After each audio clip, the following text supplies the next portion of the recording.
Halo Brewokers, di video kali ini saya akan mengupas alur cerita film Der Hauptmann tahun 2017. Film produksi Jerman ini mengisahkan seorang tentara Jerman bernama Willi Herold yang melakukan desersi atau meninggalkan tugas militernya tanpa izin. Dan karena perbuatannya tersebut, ia diburu dan diincar oleh polisi militer Jerman. Namun sebuah keajaiban datang ketika secara tidak sengaja ia menemukan sebuah seragam perwira Nazi berpangkat kapten yang membuat hidupnya berbalik 180 derajat. Baiklah, tanpa berlama-lama langsung saja kita kupas filmnya.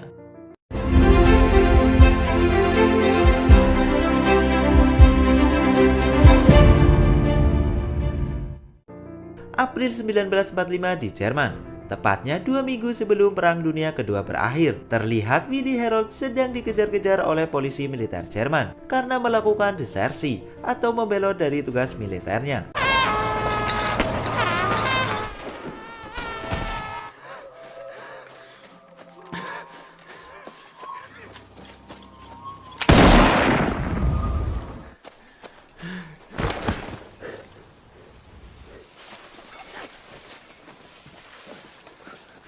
Tapi beruntung, Herold berhasil bersembunyi dan untuk sementara waktu ia masih selamat.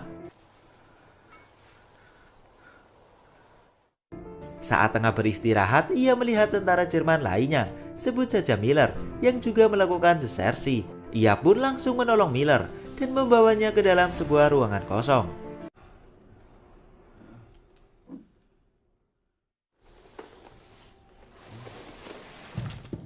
Singkatnya, malam pun tiba. Herold dan Miller yang kelaparan berinisiatif untuk mencuri makanan di rumah warga.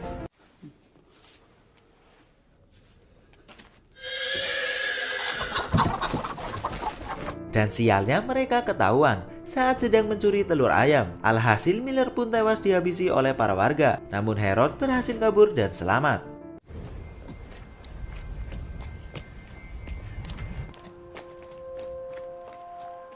Ia pun terus berjalan tanpa arah tujuan, hingga akhirnya ia melihat sebuah mobil yang nampaknya mogok. Dan betapa terkejutnya ia ketika menemukan sebuah seragam perwira Nazi berpangkat kapten.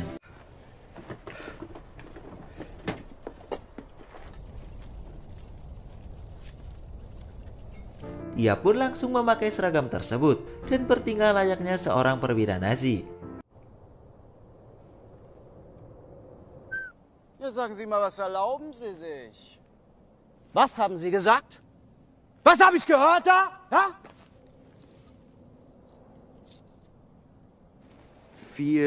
Vielen Dank. Di saat itu juga terlihat seorang tentara Jerman lainnya bernama Freitag yang langsung memberikan hormat sekaligus melaporkan keadaannya ke Herold.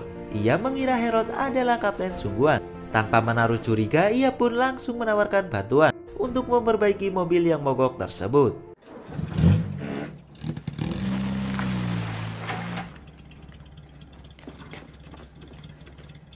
Mobil pun berhasil diperbaiki dan sebagai imbalan Herold memberikan sebuah apel kepada Freitag.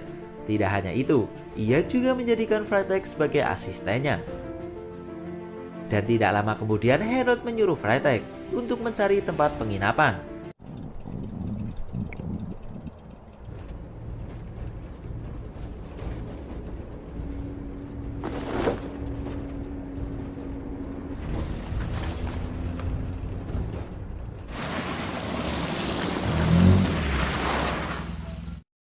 Setelah cukup lama menempuh perjalanan, mereka akhirnya menemukan sebuah penginapan. Mereka pun bermalam di penginapan tersebut. Pünktlich 5:30 Uhr wecken.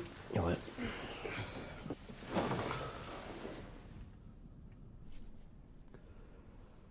Di keesokan harinya, Herold dan Freitag pergi menuju suatu tempat. Namun di tengah perjalanan mereka mendengar ribut-ribut dari salah satu rumah warga. Mereka pun berinisiatif untuk mengeceknya. Dan ternyata di dalam rumah warga tersebut terdapat tentara Jerman lainnya yang sedang menjarah makanan. Tidak hanya menjarah, para tentara tersebut juga menyiksa si pemilik rumah. Herold yang melihatnya seketika langsung menghentikannya dan ia meminta surat tugas dari para tentara tersebut.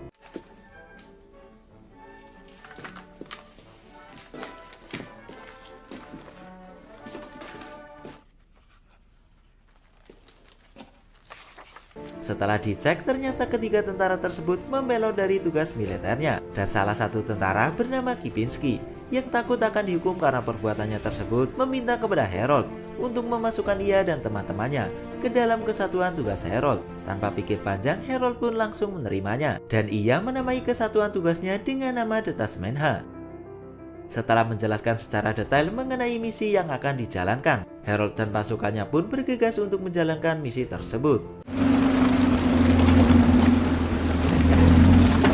Saat mereka tengah beristirahat, dua tentara Jerman yang membawa senjata anti pesawat tiba-tiba menghampiri mereka dan meminta untuk bergabung dengan pasukan Harold. Harold pun langsung menerimanya dan kini pasukannya bertambah menjadi total 6 orang. Singkatnya, mereka pun kembali melanjutkan perjalanan. Namun sialnya, mobil yang dikendari Freytag dan Harold mogok karena kehabisan bensin. Tidak habis akal, Harold meminta pasukannya untuk menarik mobil tersebut. Nampaknya ia benar-benar memanfaatkan kekuasaannya itu. Namun Kipinski yang sudah sangat kesal seketika langsung meluapkan emosinya kepada Harold. Tapi tiba-tiba datang polisi militer Jerman dan langsung memeriksa seluruh pasukan Harold, termasuk Harold. Raus! Namun saat itu Harold enggan diperiksa. Ia terlihat begitu takut dan panik karena bisa saja penyamarannya sebagai kapten bohongan terbongkar. Ia pun sempat terlibat perdebatan dengan pemimpin polisi militer Jerman yang bernama Kapten Sitzner. Kapten Sitzner meminta Harold untuk menunjukkan surat tugas militernya. Namun Harold tidak mau. Ia mengatakan bahwa dirinya kini sedang menjalankan misi khusus yang diberikan langsung oleh otoritas tertinggi Jerman, yaitu Sang Führer Hitler. Harold juga mengancam akan menulis nama Kapten Sitzner di surat tugas militernya untuk kemudian dilaporkan ke Hitler. Kapten Sitzner seketika terdiam dan akhirnya ia menyuruh pasukannya untuk menurunkan senjata. Kini ia benar-benar percaya bahwa Harold bukanlah tentara pembelot. Harold yang sebenarnya tidak punya tujuan akhirnya memutuskan untuk bergabung dengan Kapten Sitzner dengan alasan untuk mendapatkan gambaran langsung mengenai keadaan di belakang garis depan. Kapten Sitzner kemudian mengajak Harold dan yang lainnya menuju kamp tahanan para tentara pembelot. Sesampainya di pos pemeriksaan, mereka bertemu dengan perwira lainnya bernama Kapten Junker. Sedikit informasi, Kapten Junker merupakan perwira yang mengejar-ngejar Harold di awal scene film. Kapten Junker kemudian masuk ke mobil dan ikut menuju ke camp. Di dalam mobil, ia seperti tidak asing dengan wajah Harold. Ia terus memandangi wajah Harold dan itu membuat Harold panik. Namun beruntungnya Kapten Junker tidak benar-benar ingat di mana ia pernah bertemu dengan Harold.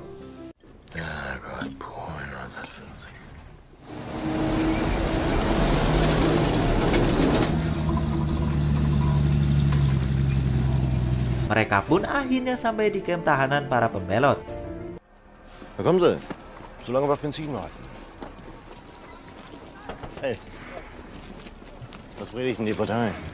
So, und jetzt dürfen wir sie durchfüttern, bis die Justiz hier rein. Wie war gleich der Name? Herold. Hauptmann Willi Herold. Hauptmann Herold.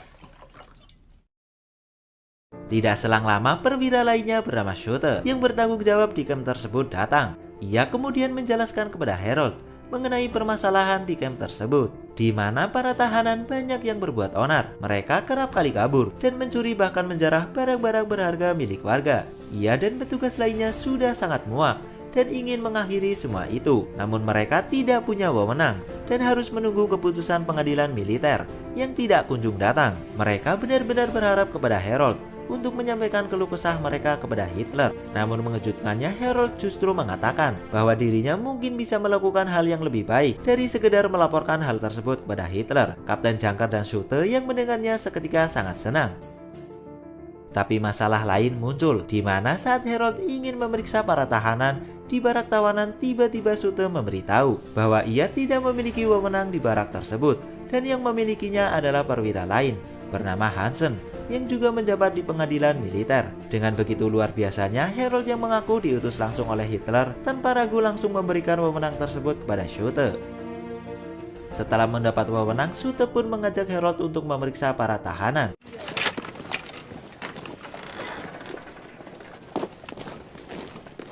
Dan di sana Harold langsung menginterogasi para tahanan.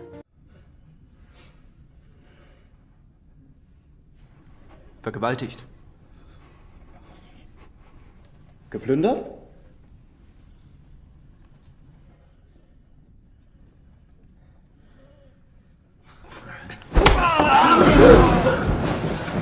Salah satu tahanan yang tidak mau menjawab ketika diinterogasi langsung disiksa secara brutal oleh Kipinski.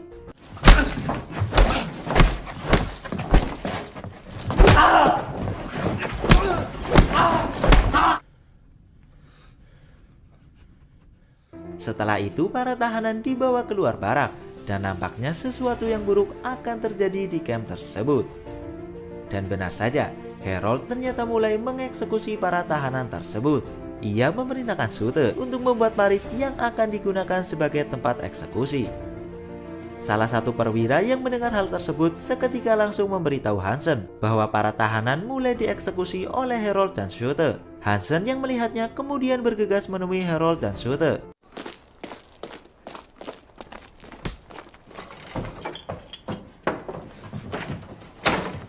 Hansen nampak begitu marah dan meminta Harold untuk tidak melakukan tindakan semaunya sendiri. Ia kemudian menghubungi atasannya bernama Dr. Thiel yang bertugas di Departemen Keadilan. Ia melaporkan bahwa ada Kapten Harold di camp tersebut yang mengaku mempunyai wewenang tanpa batas dari sang Führer dan telah mengeksekusi 5 tahanan. Dr. Thiel yang mendengarnya kemudian memerintahkan Harold untuk menunggu hingga esok hari sebelum ia bertindak lebih jauh. Dr. Thiel juga mengatakan bahwa dirinya dan Ketua Jaksa Umum akan datang ke camp esok hari untuk membahas kasus tersebut dan memeriksa surat tugas militer milik Harold. Harold seketika sangat marah. Ia meninggalkan Hansen begitu saja. Hauptmann Herold, Herr Hauptmann. Namun Sute langsung mengejarnya dan mengatakan ke Harold bahwa dirinya memiliki kenalan seorang Gauleiter yang mungkin bisa membantu mereka untuk menyingkirkan Hansen dan Dr. Thiel. Selang beberapa saat, Sute menghubungi kenalannya tersebut dan menceritakan semuanya secara detail. Hals- und Beinbruch, dass die Sache gut abläuft. Ivo, das kriegen wir auch alleine hin. Und mich mit der Sache beauftragt. Schlaf, Kindchen, schlaf.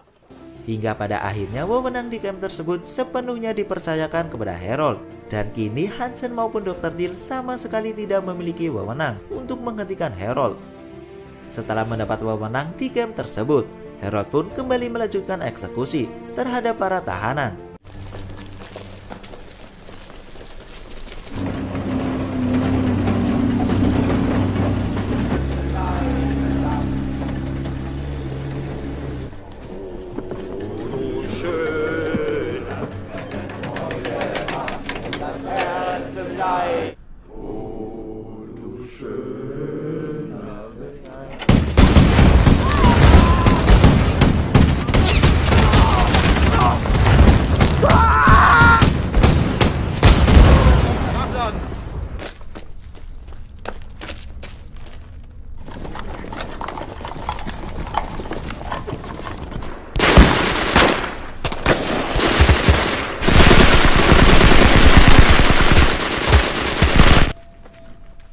Hingga malam tiba, eksekusi para tahanan belum juga usai. Harold dan komplotannya benar-benar berambisi untuk menghabisi semua tahanan yang ada di camp tersebut. Di malam berikutnya, Harold mengadakan pesta untuk merayakan keberhasilan mereka membantai para tahanan. Jetzt erstmal zum Wohl.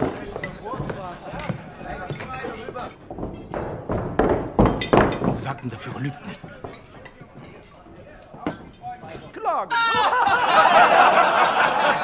Mereka semua nampak begitu menikmati pesta tersebut. Semua orang larut dalam kegembiraan. Oh, und dann zieh ich meine Unterhose runter. Und jetzt? Und dann beuge ich mich vor. Und jetzt. So. Die sind richtig gut.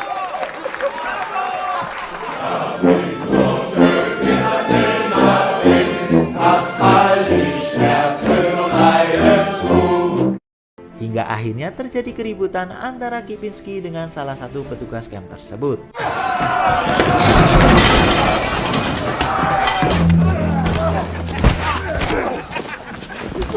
Keributan bertambah parah karena semua orang sudah dalam keadaan abok-abokan. Para penggali parit yang sedang tidur juga ikut menjadi korban. Mereka disiksa dengan begitu brutal oleh Kipinski dan yang lainnya.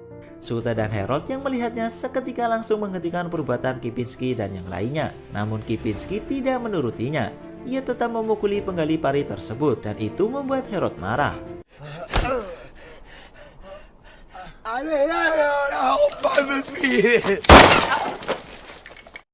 Harold mengumpulkan semua penggali parit yang disiksa tadi dan kemudian mengikat semua penggali parit. Diketahui ternyata para penggali parit tersebut adalah para tentara pembelot. Harold yang sudah sangat muak memerintahkan keempat penggali parit tersebut untuk lari dan kemudian akan ditembak mati.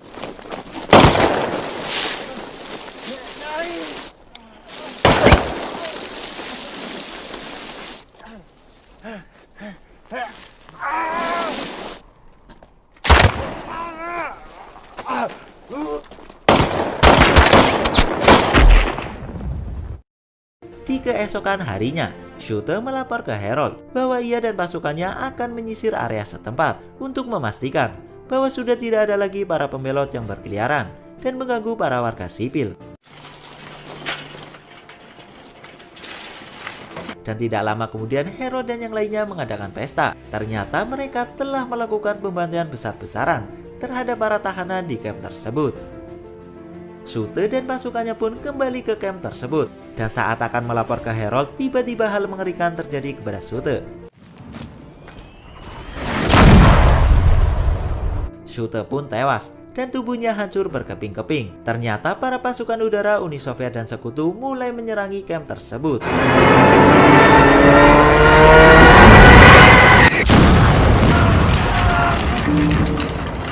Seketika kamp tersebut pun rata tanpa sisa. Namun lagi-lagi Harold berhasil selamat. Tidak hanya Harold, Fritek, Kipinski dan beberapa pasukannya juga berhasil selamat. Euch beide befördere ich zum Rang des Oberfeldjägers. Hier sind wir durch. Singkatnya, Harold dan pasukannya yang selamat memutuskan untuk menuju kota.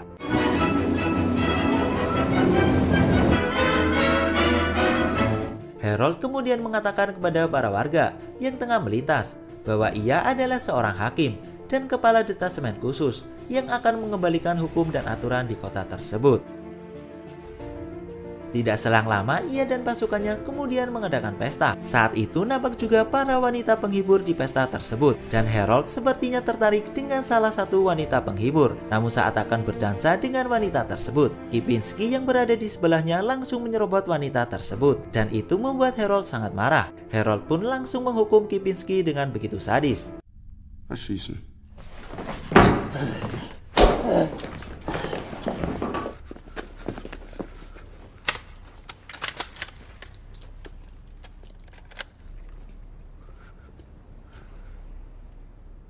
Anlegen.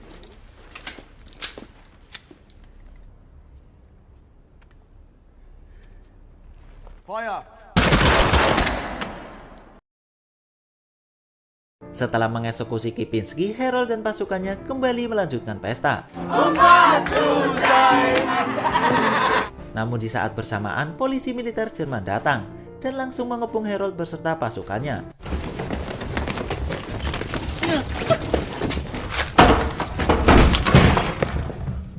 Pada akhirnya Harold beserta pasukannya ditangkap.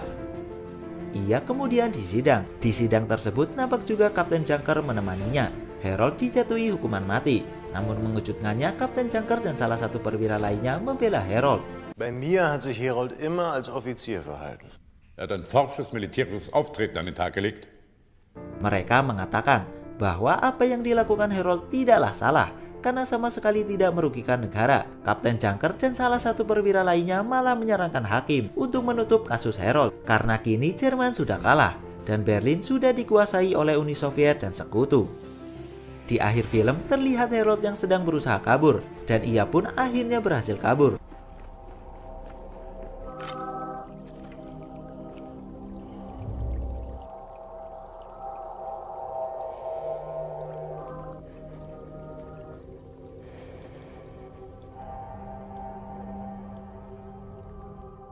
Pada 23 Mei 1945, Harold akhirnya tertangkap oleh Sekutu. Hingga akhirnya pada 14 November 1946, Harold dan 6 kaki tangannya dieksekusi mati. Dan yang mengejutkannya saat itu Harold baru berusia 21 tahun. Dan film pun ram. Boom. Baiklah, itu dia alur cerita film Der Hauptmann. Jika kalian suka dengan video ini, silahkan tinggalkan like. Dan jangan lupa subscribe channel ini, serta nyalain notifikasinya. Salam Brewokers.